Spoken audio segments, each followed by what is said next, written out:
মৰমৰ ছাত্ৰ ছাত্ৰীসকল, আজি মোৰ এইটো ভিডিঅ'ত মই তোমালোকৰ লগত আলোচনা কৰিবলৈ লৈছোঁ ক্লাছ 9ৰ এটি পয়েম দ্য লেক আইল অফ ইনিছফ্ৰী। এই পয়েমটোৰ কবি হৈছে, পয়েটৰ নামটো হৈছে এজন বিখ্যাত আইৰিছ পয়েট, বিংশ শতিকাৰ তেওঁ এজন আগশাৰীৰ কবি আছিলে, উইলিয়াম বাটলাৰ ইয়েটছ। এই কবিতাটোত প্ৰথমতে লিখিছে, this well known poem explores the poet longing for the peace and tranquillity of Innisfree.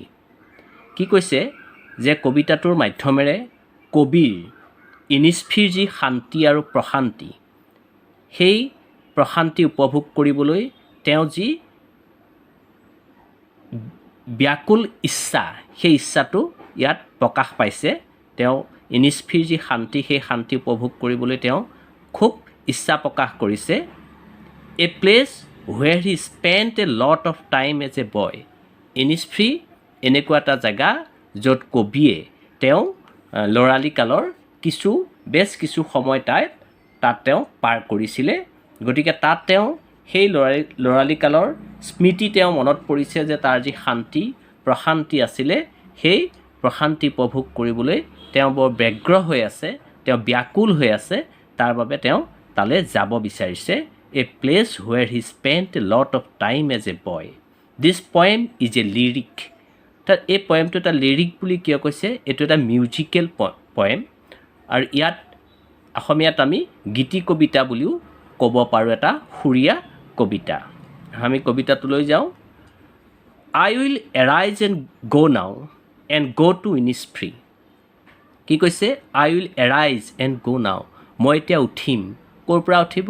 তেওঁ হয়তো শোৱাৰ পৰা উঠা কথা ক'ব পাৰে, নতুবা তেওঁ বহি থকাৰ পৰা উঠা কথা ক'ব পাৰে। জাষ্ট তেওঁ কৈছে I will arise, মই এতিয়া উঠিম, and go now, আৰু এতিয়া মই যাম। ক'লৈ যাম? and go to Innisfree, আৰু ইনিছফ্ৰীলৈ যাম। and a small cabin built there, a small cabin built there of clay and wattles made. তাত কি কৰিব? তাত সৰু এটা কেবিন বনাব, এটা সৰু হাট বনাব, সৰু জুপুৰি ঘৰ বনাব। কিহে বনাব? of clay and wattles made.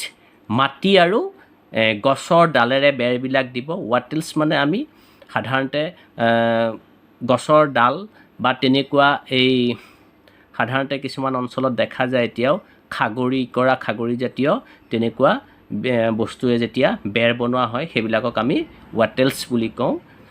গছৰ ডাল বুলি আমি ইয়াত কৈছোঁ বাৰু। clay and wattles made, গছৰ ডাল আৰু বোকাৰে তেওঁ এটা ঘৰ বনাব।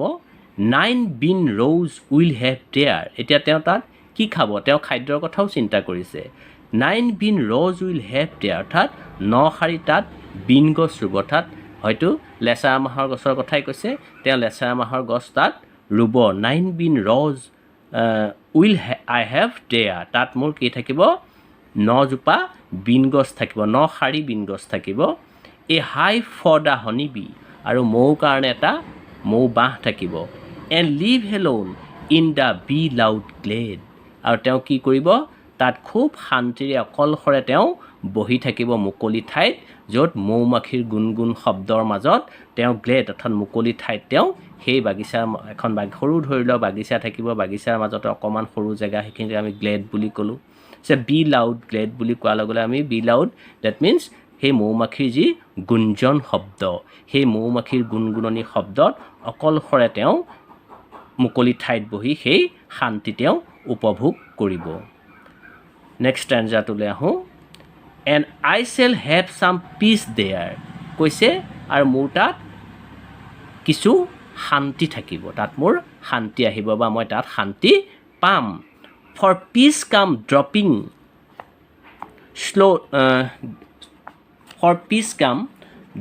slow. কি হ'ব? and I shall have some peace there. মোৰ তাত কি হ'ব? শান্তি থাকিব, মই তাত শান্তি পাম। for peace comes dropping slow. সেই শান্তি মোৰ লাহে লাহে আহিব। dropping from the veils of the morning to where the cricket sing. কি কৈছে?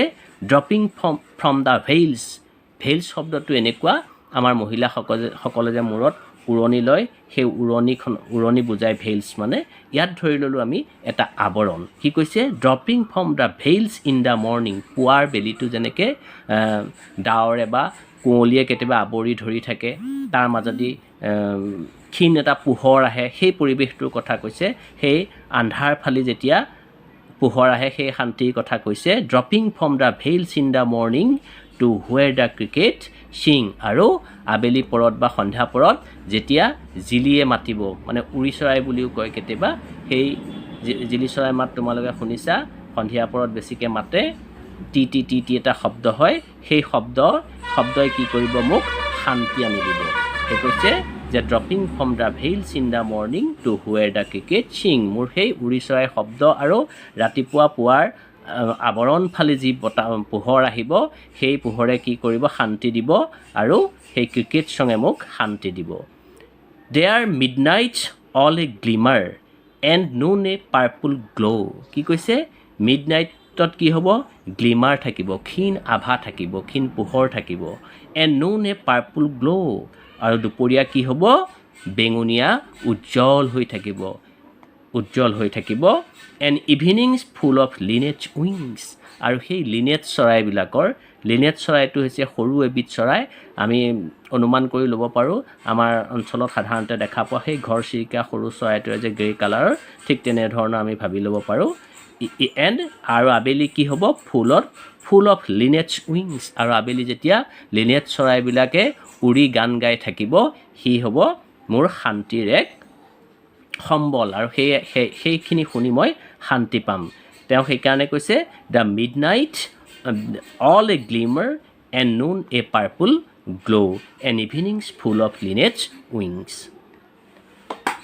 থাৰ্ড ষ্টেঞ্জাটোলৈ আহোঁ আই উইল এৰাইজ এণ্ড গ' নাও তেওঁ আকৌ সেই প্ৰথম লাইনটো আকৌ ইয়াত ৰিপিট কৰিছে আই উইল এৰাইজ এণ্ড গ' নাও মই এতিয়া উঠিম আৰু যাম for always night and day I hear the lake water lapping with low' sounds by the shore মই দিনে নিশাই কি ক'ত থাকিম সেই ইনিছফ্ৰিতে থাকিম আৰু সেই ইনিছফ্ৰিত মই দিনে নিশাই কি শুনিম আই হিয়াৰ দ্য লেক ৱাটাৰ সেই সৰোবৰৰ পানীবোৰে যেতিয়া কুলু কুলু শব্দৰে কাষত খুন্দা মাৰিব যিটো লেপিং বুলি কৈছে সেই শব্দ হ'ব সেই শব্দত মই শান্তি বিচাৰি পাম আই হিয়াৰ দ্য মই কি শুনো for always day and night দিনে নিশাই I hear the lake water lapping with low' sounds by the shore সেই সৰোবৰৰ পানীখিনিয়ে যেতিয়া পাৰত খুন্দা মাৰি শব্দৰ সৃষ্টি কৰিব সেই শব্দত মই শান্তি বিচাৰি পাওঁ মোক তেনেকুৱা শান্তি লাগে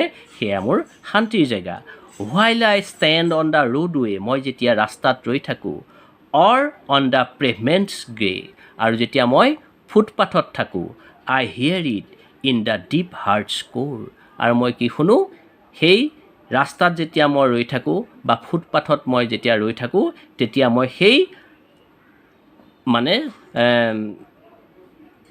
লেক ৱাটাৰ যিটো শব্দ সেই শব্দটো মই কি শুনো মোৰ হৃদয়ৰ গোপন কোণত মই সেই শব্দ শুনি থাকোঁ গতিকে এই গোটেই কবিতাটোত কবিয়ে সেই ইনিছফ্ৰি নামৰ জেগাকণৰ বৰ্ণনা কৰিছে তেওঁ তাত শান্তি যাব বিচাৰিছে তাত মানুহে সদায় কি বিচাৰে এটা নিৰিবিলি শান্তিৰ পৰিৱেশ বিচাৰে সাধাৰণতে মানুহে হুলস্থুলীয়া জেগাত যেতিয়া থাকে বহুদিন তেতিয়া তেওঁলোকে সেই মানুহসকলে কেতিয়াবা তেনেকুৱা এখন নিৰিবিলি জেগাত কিছুদিন কটাই আহিব বিচাৰে ঠিক এই কবিতাটোতো কবিৰ তেনে এটি ভাৱ প্ৰকাশ পাইছে ঠিক আছে ছাত্ৰ ছাত্ৰীসকল তোমালোকে কবিতাটো ভালকৈ পঢ়িবা আৰু শুনিবা